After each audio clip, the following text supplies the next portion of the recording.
Stampin' friends. We're going to be making this Peaceful Nativity card. It's a bridge card. We've made one before. I believe it had snowflakes.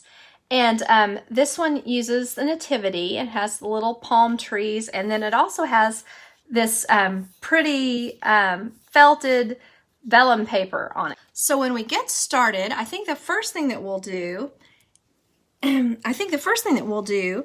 is begin coloring our little animals and our family here. So I have all of the colors I'm going to use laying out here that will help me, and then I'll put this one here so that you can see as well while you're doing yours. I did one thing slightly different on the card I'm going to show you. I put Night of Navy in the open places of the stable and the roof part. And you kind of see what you think. I kind of like it. I think it kind of makes it look like it's just the way it's supposed to be, maybe, putting the navy in there since our card is navy. Okay, so my coloring the donkey, I did that in light smoky slate, and I actually didn't do a whole lot of shading on this. I just tried to color, cover all the white basically. And then the little bit of shading that I did, I went back under the donkey's neck, and then on his back leg, I tried to shade it more, to color it twice basically. And then I colored like his rump a little bit on the extra, and that's just about it. I just kind of wanted it to look a little bit mottled, because donkeys are kind of gray, kind of light, kind of whichever. So that's what I did. I just colored each back leg extra, colored a little here on the bottom extra, and then back on the rump a little extra. Then I did just kind of one strip down the tail. So then a little extra here on the back leg. You could, if you wanted to, use dark smoky slate for the hooves, but I don't know that we're all paying that much attention to it, so it may not be necessary. So there's that. And then to do the sheep, I actually used only the light petal pink, so I was kind of thinking of it as a white sheep.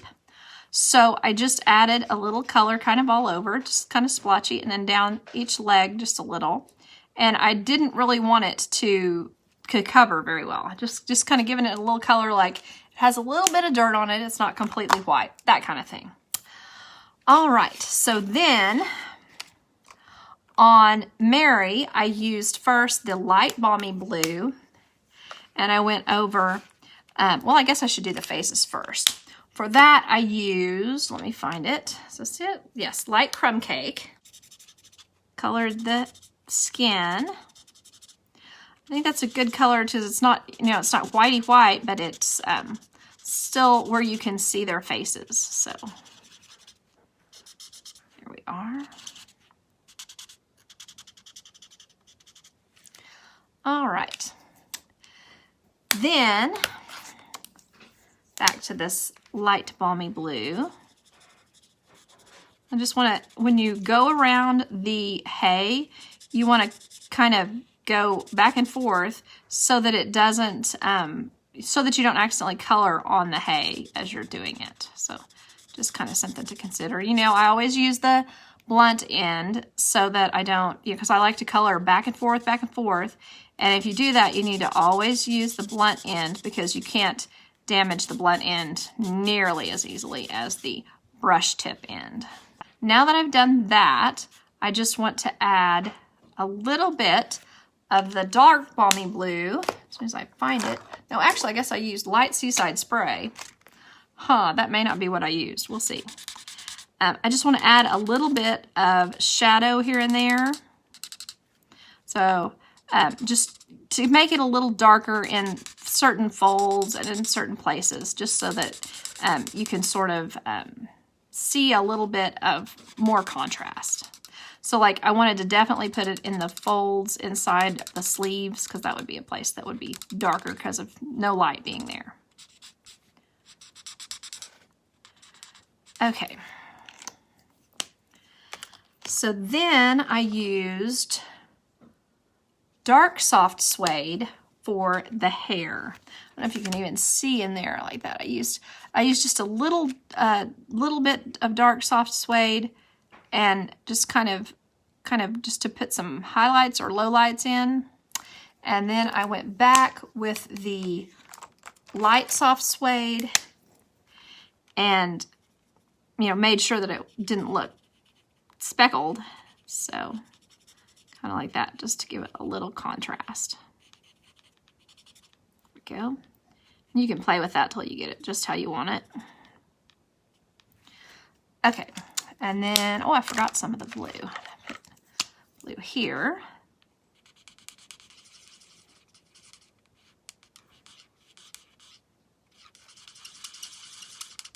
There we are. And then, where did my, oh, he's trying to get away. I want to use my light So Saffron for the hay. You can color up against the edge of the rounded surface there, and then for the edge you want to kind of just drag it out like in little zigzaggies so that you end up with zigzags that cover but don't go outside the line accidentally. Because there are little, I guess you'd say, pieces of straw that you want to kind of get a little bit of color on, but not outside the line. Okay. Then for the manger, that's the made of wood part, I just used the, apparently I'm using a darker color. I'm using dark soft suede. Let me change that. I think I wanted to use the light soft suede with that.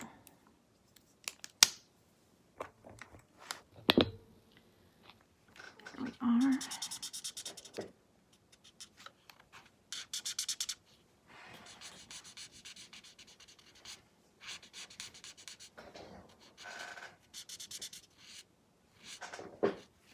And then you certainly can go back with a little bit of dark soft suede to give it a little more texture or something. Maybe just put a few little lines on, a line or two on each one, and that'll just give it a little more depth, I guess you'd say.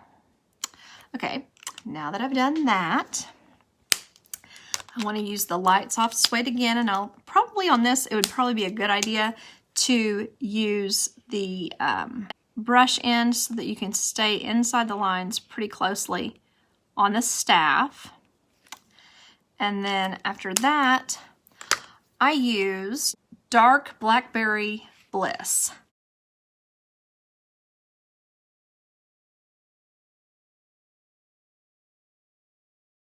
So once I've done that, then I went back over with the light soft suede and just added the rest of the color. So to me, it just kind of makes it look like a color that's somewhat manly, but somewhat just a brown robe, but not as brown, I guess is kind of what I'm trying to say.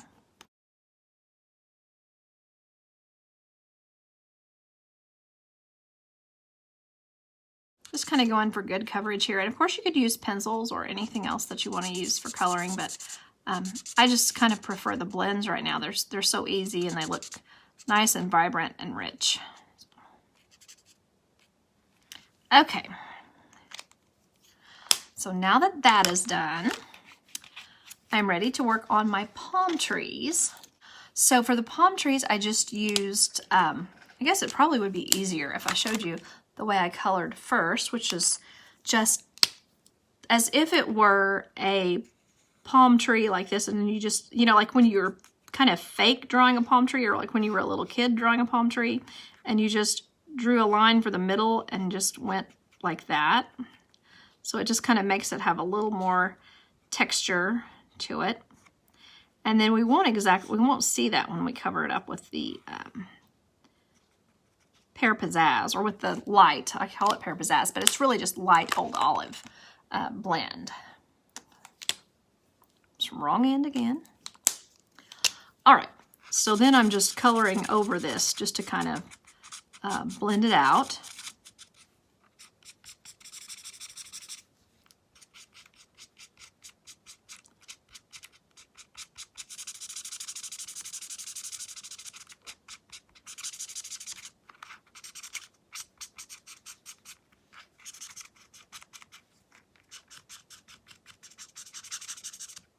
And you might want to be sure to get the sides or something so that there's no white showing. That's the only thing I could see that could be kind of a little bit of a problem.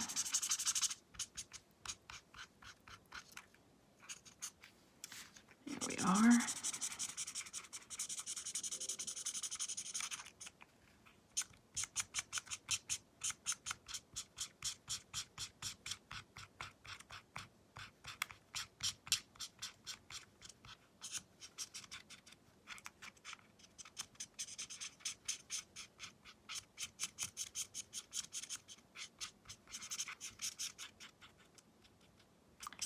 All right, so when you're happy with the way that you've colored that, then you're ready to color the bottom of it with the light soft suede. So you might want to put some, make it a coconut palm if you want. Put some coconuts in it. I don't really think that's what grows there, but just color your both sides. You want to make sure both sides of the trunk are covered. You don't want to leave any white because it kind of shows on this. I'm not really sure why, but it's, there we are.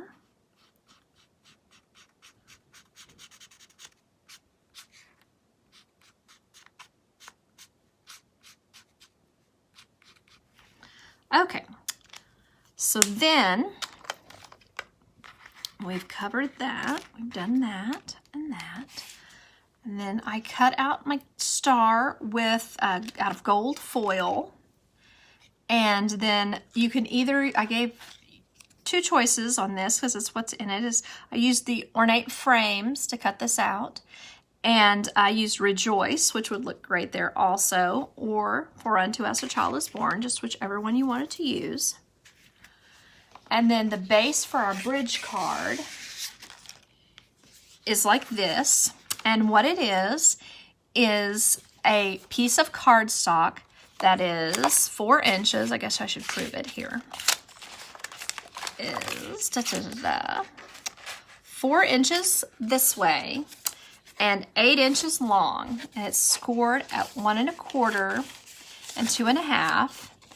And then the same on the other side. So you can just flip it around if you want and score again at 1 1/4 and 2 1/2. And then I have 1 inch by, this is actually 4 inches, 4 1/2 inches, I'm pretty sure. Now I can't tell. 4 1/4 tall. And so you can then put these pieces on here. This is another situation where you want to look and make sure that your card, that your pieces look lined up to you, that you might need to take a little bit off one side or the other just to make it look like each side has an equal amount of area around it, like on the edges. So that's just something to consider. Okay, so now that I've done that, I'm going to use glue dots, not whole ones, but parts of glue dots on all the parts that I think need gluing, but they need to be parts of the card where you're not going to be able to see the glue dot through. So you need to stay under the felting, under the part that is like the part that is the soft, pretty part on the top.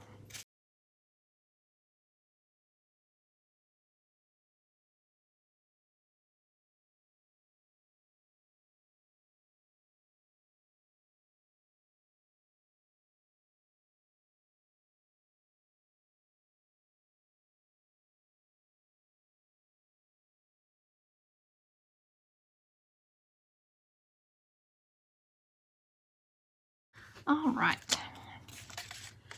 get these put on. Try to get them equal distance from all 4 sides as best you can. Like I said, you might need to do a little trimming. And also, like this is the same piece almost of each one. So you might want to make sure that they coordinate in some way. Like this one, I want to put these toward the middle, both of those sides, rather than put this side to the middle, just because that's an exact repeat. I like to mirror repeat. So, but that's totally up to you, of course.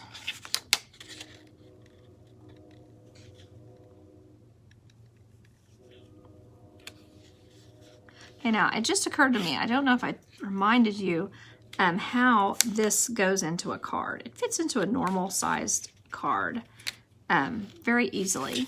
And if you need cards for sending, envelopes for sending your Christmas cards, be sure and let me know before December, because we gotta get those ordered if you want them for Christmas cards. Okay, so there's that.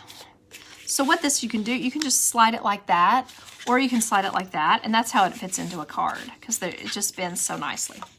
And then it's easy for your recipient to go ahead and stand it up when you're done.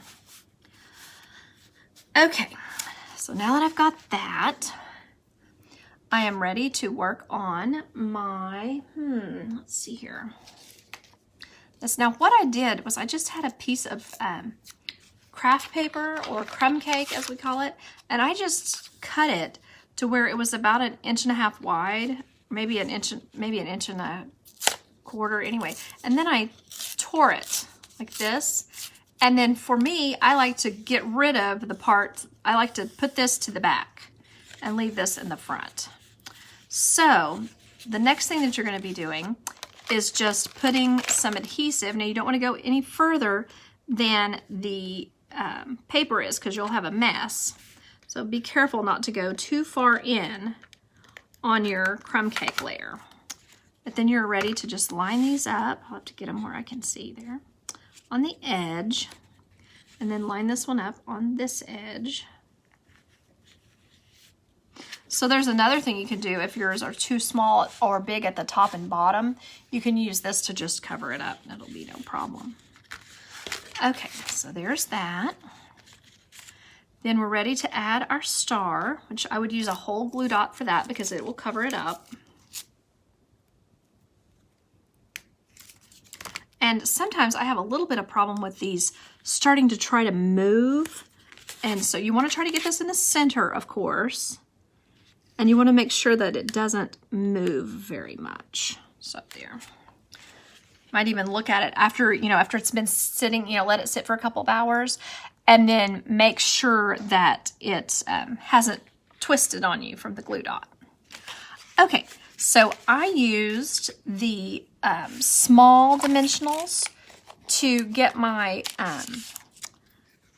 Mary and Joseph. Well, I don't have them, I guess. Well, anyway, you can use a small or a large dimensional to put these on.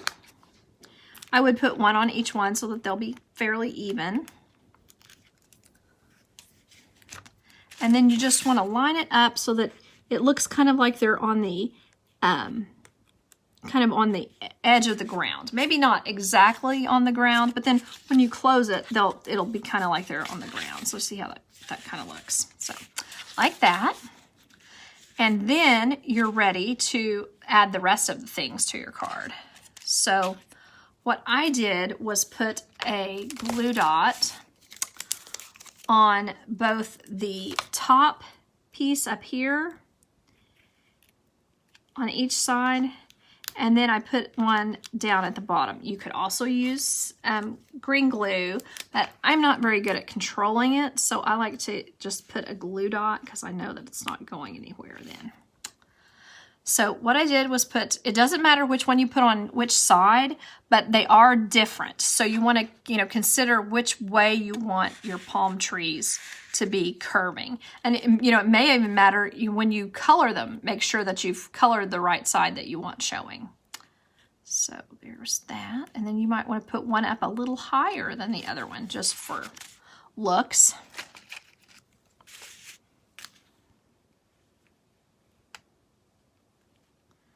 There we go.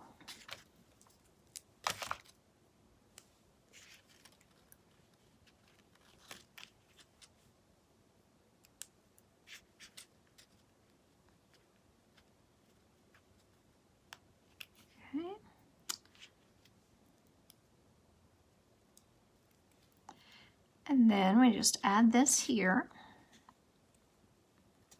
Try to make it just a little lower just because. Then you want to put on dimensionals also on your lamb and on your donkey.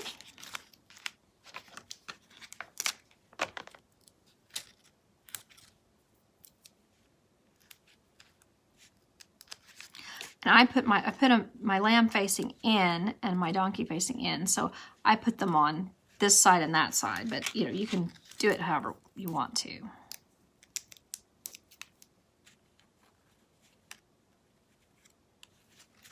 There we go. And if you like them, if you think they would look better completely even, that's another consideration. Okay.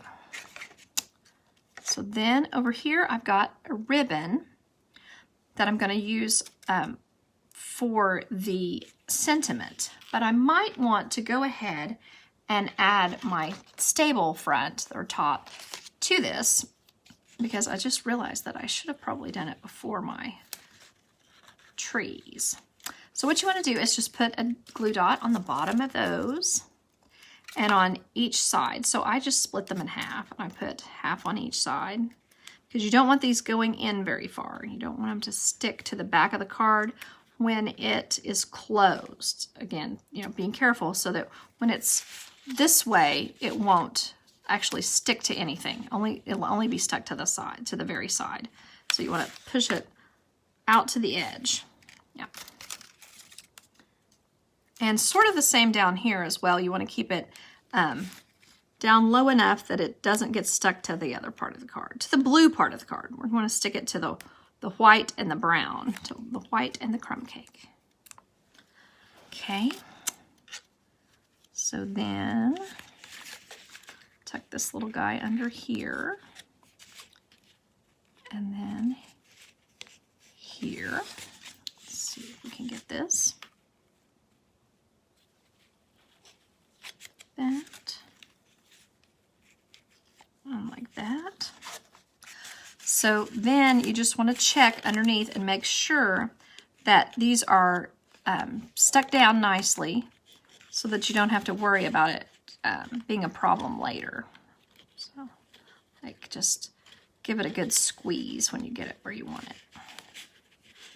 Like that.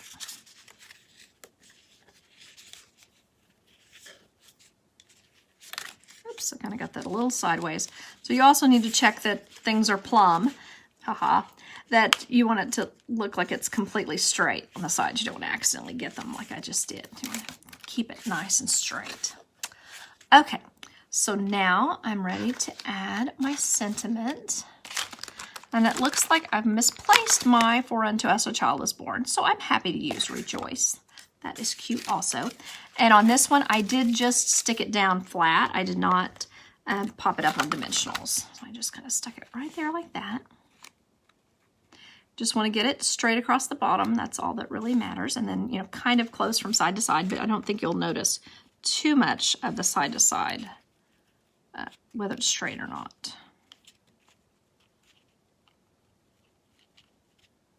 Okay, then you want to get your ends about the same distance apart, same distance from the, okay, just a little bit more there.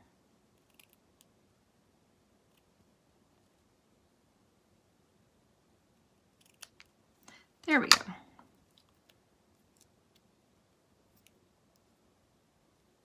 So then you're ready to just put the little bit of ribbon right there. And I think it kind of adds to the Rejoice sentiment because it kind of looks like a rejoicing, kind of a festive little thing. So I just put this right up here like this onto the card, and then add the ribbon at the top. So you can have the ribbons going up or sideways or however it seems like it's good to you. So there you can see we've completed our card, and it was fairly quick for what it was, really. It had a lot of coloring, but it really turns out to be fairly simple, I think. So I do appreciate you watching, and have a great weekend. Bye-bye.